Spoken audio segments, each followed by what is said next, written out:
I'm just kind of curious, like you moving to another city and hustling, getting work, and kind of working your way up. Like, what kind of mindset did you have to do that? Because I've seen people successfully do it, and I've seen some people not really have any strategy and just kind of assume that I showed up, everyone like drop everything and make me successful. So for you, like, what was that whole transition like, and what was the mindset Yeah. behind it?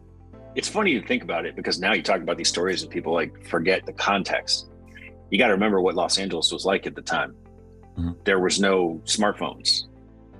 There was no, uh, there was no, really, there wasn't a whole lot of internet.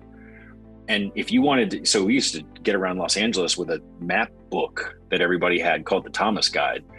And so getting from point A to point B was a complicated endeavor. Now you just get in your car and the car drives you to the place you're trying to go. You just say, hey, Siri, take me to wherever, whatever the hell.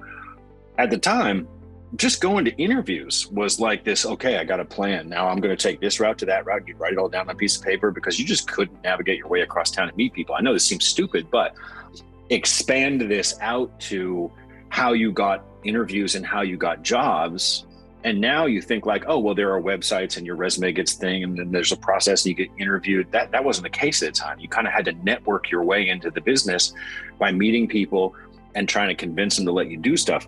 And there weren't like blogs and podcasts about visual effects and what people were doing. So everything was kind of secretive. It was like word of mouth, there wasn't a newspaper you could read about this stuff. It was just kind of like, well, I talked to this person and they said at that place they were doing this thing and they got this software that does that stuff. And so just learning about the industry was really a lot of mystery, and very rarely did visual effects break into the mainstream where you could read about it, except in something like Cinefex, which Right. was kind of like a Bible at the time. I was a little spoiled, I will say, because I came from a place where if your car broke down, there was a reasonable chance you were going to die. And so in Los Angeles, it's less likely that when your car breaks down, you're going to die. So for me, everything was pretty comfortable. I was pretty chill because it was pretty hard to get killed. And I was more used to bears and freezing to death.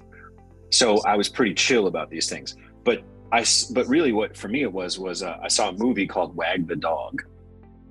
And I went to school for political science. I didn't go to school for computers, or I failed algebra 3 or 4 times. And then finally they were just like, I don't know what to do with you. So I never really was great at computers from a coding standpoint. But I saw Wag the Dog, and then there's a scene in the movie Wag the Dog where visual effects just happen like magic in real time. And so I thought, cool, that's what visual effects is. There's the green screen, here's the person. They just say, oh, give me this, give me that, and it just happens. And I thought, okay, that's how visual effects work. So I want to work there. I want to get into that thing. And so somebody's like, oh, well, what you're describing sounds to me like a flame suite. And I was like, okay, cool. So after I roto painted and did all my work in roto and all that kind of stuff, I was like, I'm going to work my way into a flame suite. And then one day I finally worked my way into being an apprentice in a flame suite. And I was like, this is all a lie. None of this is real. These computer graphics look like ass and they take forever. And that thing runs slow as hell. And You don't like action? Like, what are you talking about? Come on. I just started to realize that it was all smoke and mirrors and that visual effects didn't really run that way. And it was actually a lot of like real slow manual work and all this kind of stuff. And so, I don't know, the transition was hard. I was spoiled again because of Bob Coleman. Bob Coleman knew everybody and could make all those connections because you couldn't do it yourself on the internet at the time. It was really a relationships business, and now it's become a little bit more commoditized, where there's stuff on the internet and you can contact people and hire them and put them to work. And it didn't used to be quite that much. And that was back when doing 200 visual effects shots in a movie was like a significant accomplishment.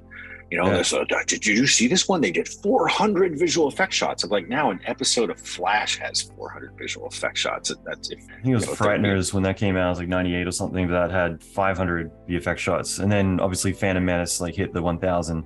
But before that, yeah, 250 would be like a big Hollywood AAA film. Yeah. So the way that I got around really was a little unusual, because a lot of people, like, once they got their careers or they went to film school or cinematography school, they're very focused on like, I want to, you got to choose the right thing. You got to work with the right people. You have to say the right things at the right time. Otherwise your career's over. There was always this idea that you were going to get run out of Hollywood. And oh man, you failed to deliver, you're out, kid. And so there was this pressure to like perform. And so the environment was crazy. Just to put this into context, I might make $600 a week, $600 a week. And a week was a week, 7 days, as many hours as you could be awake. That wasn't like a maybe. That was like no, that's how it works. Now, some places, they give you Sunday off. But if you were expected to work, if you got that job, it was a flat weekly rate and it was 7 days. And if the project needed 7 days, it was 7 days. And if it didn't, then it was 6 days by default. And it was 12 hours a day by default. It wasn't 8. And now that was because that was before you had like time and a half and all that kind of stuff. So there were like rumors of union shops, 1 or 2 of them, where they'd give you time and a half when you got to like, magic time or whatever. But this was an industry where I remember getting promoted from $600 a week to $800 a week and being really happy about it, but still having to work 12 hours a day. There'd be sometimes you'd go to work and you'd work. Sometimes you go to work and you wouldn't come home for 2 or 3 days, sleep under your desk, and everybody now is just like, that's toxic and that's evil. And it's like, yeah, but at the time it's funny. We didn't really all notice it very much. We just kind of were like, well, it's what you got to do to get the thing out. And it's the way the industry worked at the time. And it was normalized. It's not like that anymore, obviously. But Bob and I kind of decided, hey, since I don't really have anything invested in this, I didn't go to college for this or anything, why don't you just put me in all the most complicated situations? Because I like figuring things out. It's not that I'm like a purist about art or a purist about technology. I just like figuring out problems. So find problems that are really problematic, and I'll just go try to figure them out. And so that was pretty much my career path. Was if it's really fucked up, that's where I want to be. And sometimes it would be nice if it's really fucked up and it's going to be a good movie. Not always. Sometimes I worked on really fucked up things that weren't, but generally speaking, that was the attraction for me. Was not, I want to work in the movie business, or I want to hang out with celebrities, or I want to be on the silver screen, or I want to see my name anywhere. It's like, no, I just like figuring complicated things out and thinking of clever solutions to problems that nobody would expect.